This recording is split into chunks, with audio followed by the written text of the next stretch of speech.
Okay, magandang araw po sa inyong lahat. Sana po ayos na ayos po tayo.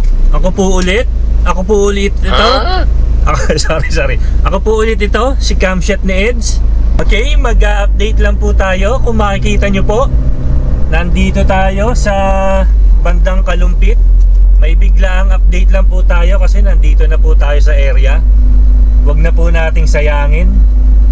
And okay, kamusta na po kayo? Medyo matagal-tagal po tayong hindi nakapag-update or nagkita. Sa kasalukuyan, nandito po tayo sa may bandang Kalumpit na. Papalabas na po tayo. Mag-update lang po tayo dito banda sa lugar na to. Siguro puntahan po natin ngayon ng yung area ng Minalin. Ito yung section ng NSCR na maganda ang magiging tanawin. Ito para sa akin ito yung pinakamagandang tanawin na dadaanan ng NSCR dito sa parte na ito ng Pampanga. Dito yan sa may bandang Minalin papuntang Santo Tomas. Puntahan lang po natin kung ano na po ang magiging or ano na po ang naging itsura. Medyo matagal-tagal tayo hindi nakabalik. Siguro mga 3 months or 4 months nating hindi nabalikan ito. Dahil ang hirap pong magmotor. Dahil alam naman natin, nag-summer. Ang hirap, napakainit. Kaya hindi po tayo nakapag-update. Saka medyo na-busy po tayo. Okay, nandito na po tayo sa MacArthur Highway sa bandang Kalumpit. Papunta na po tayo ng Pampanga. Okay, kamusta na po kayong lahat? Sana hindi nyo po ako na-miss. Pero kayo, na-miss ko po kayo. Okay, salamat po. Sana samahan nyo pa rin ako kahit medyo matagal-tagal akong hindi nakapag-update dito sa phase 2. Okay, samahan nyo po ako along the way. Nabalitaan nyo ba yung sinabi ni Secretary Vince Dizon regarding sa NSCR, sa mga nagiging problema dito or sa naging problema kaya hindi makausad-usad ang paggawa dito sa phase 2, section ng phase 2 dahil nga sa problema sa right of way. Pero ayon sa news, na-plancha na ito, or kung hindi ako nagkakamali parang ganun. Kumbaga tuloy na talaga. Kaya magiging busy na uli itong phase 2 na ito. Sa nangyari, nagkaroon ng konting delay. Pero kasi ayos lang ma-delay basta alam mong merong mangyayari or merong matatapos. Yung iba kasi puro angal hindi matagal pa yan. Ano naman ngayon kung sa matagal, basta at least matatapos, di ba? Yung secretary ng DOTR ngayon mukhang ayos na ayos kasi talagang hands-on siya, talagang pinupuntahan niya yung mga area. Okay, mabuhay ka po, Secretary Vince Dizon.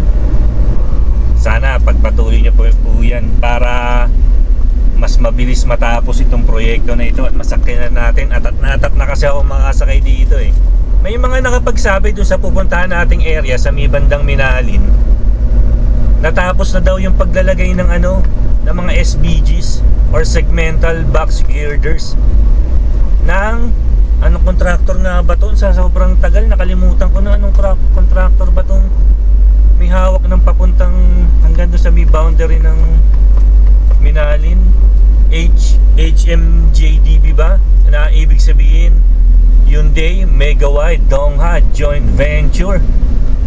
Natapos na nila yung paglalagay ng mga SBGs hanggang doon sa boundary ng kabilang contractor na ano nga bang contractor yan? sorry nakalimutan ko dahil sa sobrang tagal. Action. Yun yung tama, yun nga. Correct me if I'm wrong. Yan. Basta yun, yung boundary ng aksyon na EEI saka ng HMDJV, natapos na po ng HMD ng Hyundai Megawide Dongha ang paglalagay ng SBGs hanggang doon sa may boundary nila ng aksyon na. Tingnan natin, may nakapagsabi din na wala na daw dun yung LG Hiraya, yung kulay orange na lagi natin nakukuhanan dahil sobrang ganda ng tanawin dun. May nakapagsabi na wala na daw. Tingnan po natin kung talagang totoo. Baka may fake news lang. Alam naman natin, nagkalat ang fake news. Okay po, nakikita nyo po sa may bandang harapan ay ang Arco o ang Pampangas Arc na tanda na nandito na po tayo sa Pampanga. Ito po ang boundary ng Kalumpit saka ng Pampanga. Pag pupunta ka po ng norte, tas bago ka lang napadaan dito, hindi pwedeng hindi ka hihinto dun sa lugar na yun. Wait lang, tumatagilid po yung camera natin. Sa ngayon kasi hindi tayo nakamotor. Wala kasi tayong motor. Kaya hindi ko pa na sigurado kung talagang mapapasok natin yung spot na pinasukan natin dati, na kasi maliit lang yung kalsada parang motor lang kasi talaga po pwede. Kaya yun ang isa sa mga dahilan kaya matagal din akong hindi naka-update, dahil wala nga tayong motor. Kung sasakyan kasi yung dadaling ko, hindi makakapasok kasi ito mamaya malubog pa kasi lupa yung dadaanan dun. Wala kasi tayong motor na nahiram. Shout out sa nang hiram ng motor. Wala akong magamit. Okay, nandito na po tayo sa Sulipan. Kung di ako nagkakamali, Barangay Sulipan po ito. Sulipan na nga ba? Kasi malapit na po kasi yung Sulipan Bridge. Dito nga pala sa Sulipan Bridge, meron ding LG dito. Dati yung LG Luwit, inilipat dito sa Kalumpit. Yung LG Luwit, naglagay din ng mga SBGs yun papuntang Minalin. Natapos na siya, inilipat siya dito ngayon sa Kalumpit. Yun yung naglagay dito hanggang sa may Balance Cantilever Bridge. Yung huling punta natin siguro mga 1 month ago, or nakadaan tayo dito, na i-connecta na po. Ngayon po, kasi hindi ko mailiko yung camera, ako na lang titingin para sa inyo. Sa bandang kaliwa, naidugtong na po yung pagdalagay ng mga SBGs dito sa ginawang Balance Cantilever Bridge. Dito yan sa may Sulipan Bridge. Okay, talagang tuloy-tuloy na po ito. Kaso yung kabilang side naman, yun naman yung gagawin nila ngayon. Hindi ko alam kung LG Luwid ang maglalagay dyan or yung LG Hiraya na nanggaling sa Minalin. Okay po, nandito na po tayo sa Sulipan Bridge. Kung makikita nyo po sa bandang kanan, yan po yung old Sulipan Bridge. Hindi na siya pinadadaanan kasi nga masyado nang matanda or matagal na masyado. Hindi nakakayanin ng mga mabibigat na sasakyan. Kaya gumawa ng panibagong tulay. Eto na po yun. Merong ano to HMDJB ang mga staff naghahatak ng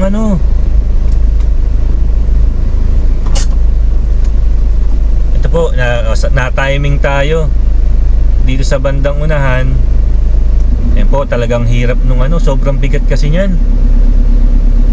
Ano nga ba yan? Tamo dati, yan naanuhan ko pa kung anong bigat niyan. Ngayon talaga nakalimutan ko. Sorry. Ito po, yan po ang SBG. Ano to parang siya, yung sa double, yung bang sorry, basta yan po yung SBGs. Nasa harapan natin, papunta siya ng south. Saan kaya ilalagay ito? Hindi kaya sa Malolos to? Sa Malolos kaya maglalagay, may number po. Sayang di ko nakuhanan.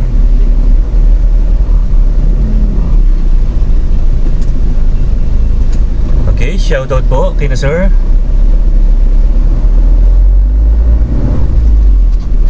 Yan, kina kuya. Yung pa pala, may isa pa pala.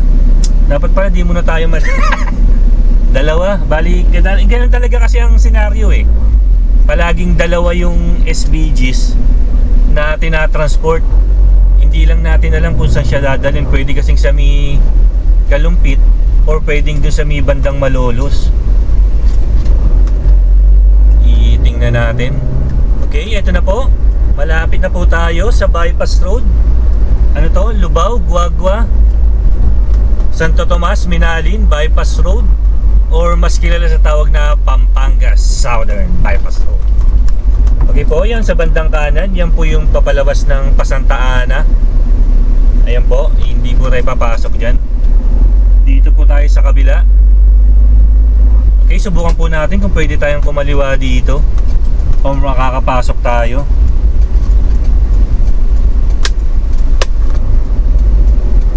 Yan, ito po yung bypass road na papuntang Minalin. Medyo rough road. Yun o, ganito. Yan, pag dinire-diretso nyo po ito, dadaanan po nito yung ilalim ng ano, ng NSCR Viaduct.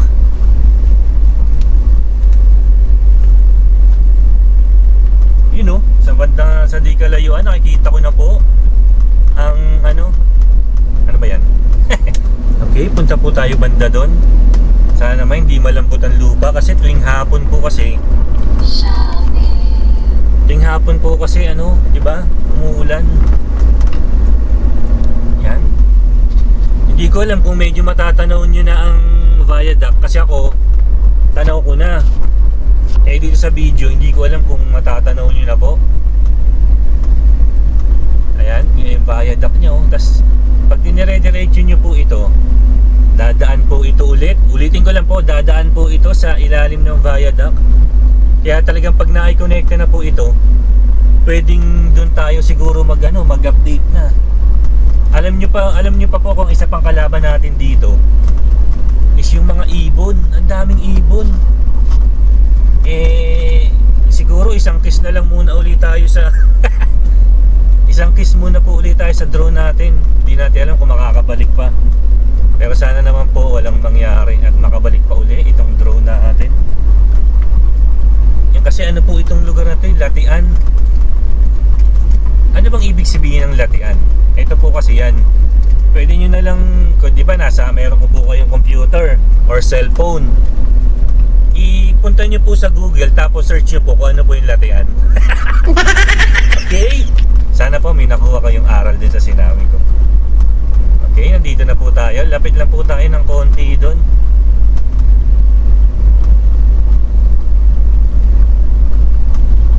Tumatagilid po yung camera natin dahil nga sa medyo lubak-lubak. Kung titingnan nyo parang ang lapit lang no? Pero pag dinrone mo siya, ang layo na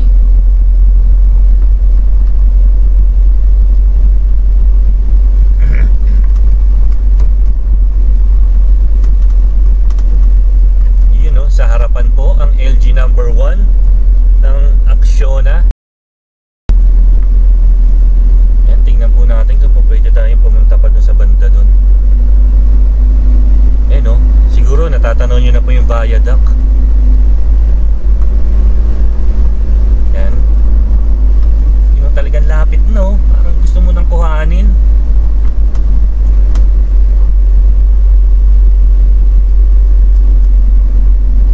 Tatambak ngayon or siguro mamaya pa. Okay, magandang umaga po mga dads. Nandito na po tayo sa Lubao, Guagua, Santo Tomas, Minalin Bypass Road. Ito pong kinakatayuan natin. Ito po ang isa sa mga magiging bagong kalsada dito sa Pampanga na magkukonekta po sa mga bayan dito. Yung nakikita nyo po sa harapan, yan po ang LG number 1 ng Acciona EEI joint venture. Kita nyo po, medyo malapit na po yung bypass road doon sa NSCR Viaduct. Konting ano na lang po yan, konting sipa na lang, mararating nyo na po. Ito, yan, okay, kung nakita nyo po, nalagpasan na po. Ito po, ano po yan Balance Cantilever Bridge po yan, nakikita nyo, yan sa harapan na yan. Yung bago mag LG number 1, Balance Cantilever Bridge po yan. Nalagpasan na po siya, tuloy-tuloy na po siya. Papunta po siya ng south or papunta siya ng bandang Apalit. Papunta po siya ng bandang Apalit. Makikita po natin yung boundary doon, yung boundary ng dalawang contractor. paliparan na po natin. Tingnan na po natin kung ano na pong status nito, kung hanggang saan na po ang nagagawa. Okay, and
Okay, nakita nyo po, yan pong nasa likod.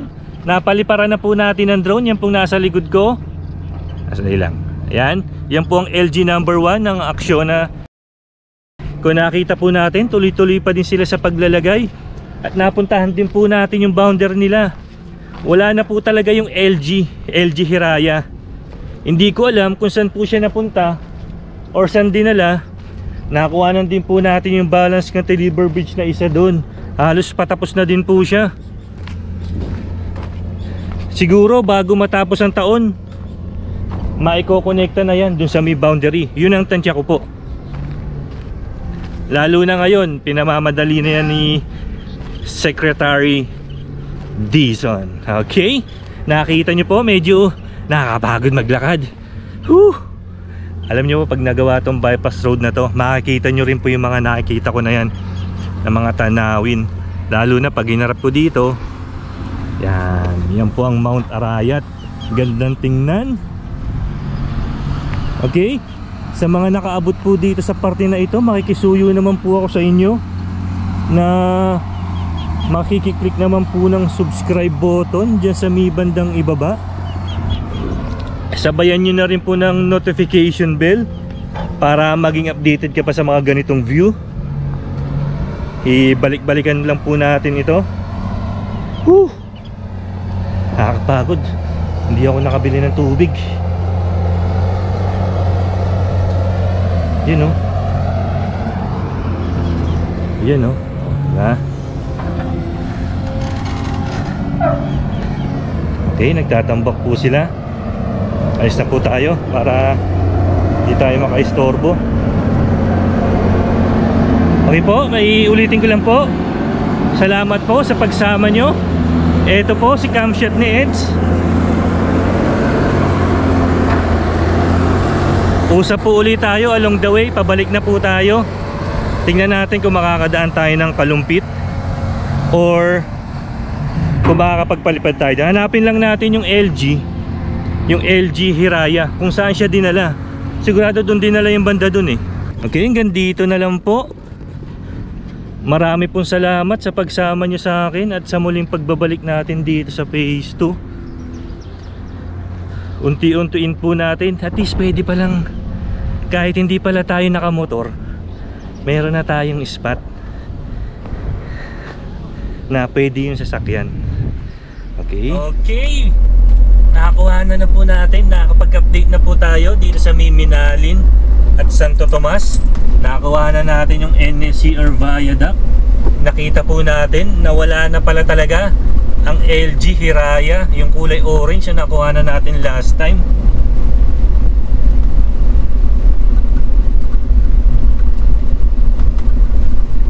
Okay, tapos yung LG na kulay blue, nalagpasan niya na yung pangalawang balance cantilever bridge dito. Naiangat na yung mga NSCR viaducts or yung mga segmental box girder, sorry. Naiangat na niya.